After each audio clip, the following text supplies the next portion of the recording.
ஷனை ஷனை ருபரமேத் புத்தயா திருதி கிரகீதையா என்று சொல்றார் கிருஷ்ணர். ஷனை ஷனை ஒவ்வொரு நொடியும் ஒவ்வொரு கணமும் அந்த இறைவனையே தன்னோட மனதுக்குள்ள வைத்திருக்கார்.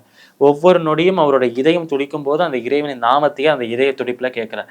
ஒவ்வொரு நொடியும் அவர் எந்த விஷயத்தை பார்த்தாலும், தன்னை சுற்றிக்கும் எந்த விஷயத்தை பார்த்தாலும் அதில் இறைவனை பார்க்கிறார்.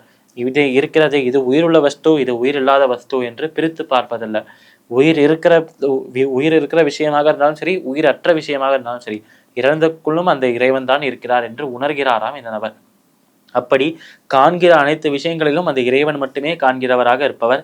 சதா சர்வ காலமும் அந்த இறைவனின் நினைப்பிலேயே இருப்பவர், அவரின் சிந்தனையிலேயே இருப்பவர். அப்பேற்பட்ட நபர் தான் தியான யோகத்திற்கு சரியான நபராக இருக்கிறார்.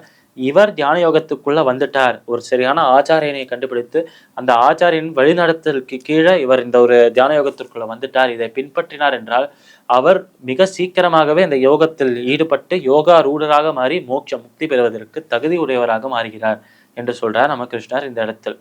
அதனால் ஷனை ஷனை ருபரமேத் புத்தயா திரிகிரகீதையா, இப்படி இருக்கும் இந்த நபரானவர் தன்னோட புலன்களையும் மனதையும் கட்டுப்படுத்தி அந்த மனமானது எந்த ஒரு விஷயத்தையுமே, இறைவனை தவிர வேற எந்த ஒரு விஷயம் அது எவ்வளவு பெரிதாக இருந்தாலும் சரி, இறைவனை விட பெரிதான விஷயம் எதுவுமே கிடையாது, சிறந்த விஷயம் எதுவுமே கிடையாது, ஆனந்தம் தரக்கூடிய விஷயம் எதுவுமே கிடையாது.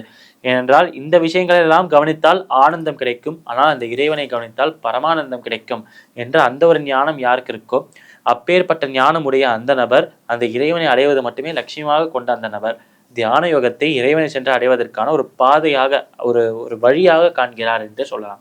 அதனால் இந்த உடலை பகவானை சென்று அடைவதற்கு ஒரு வாய்ப்பாகவும், தியான யோகத்தை பகவானை சென்று அடைவதற்கு ஒரு வழியாகவும், அந்த ஆத்மாவே பகவானை சென்று அடைய போகிறது என்ற நம்பிக்கை அந்த ஒரு தியான யோகத்தை பின்பற்றுகிற அந்த தியான யோகி இறுதியில் அந்த இறைவனையே சென்று அடைகிறார், இறைவனுடன் இரண்டர கலந்து விடுகிறார் என்று சொல்றார் நம்ம கிருஷ்ணன்.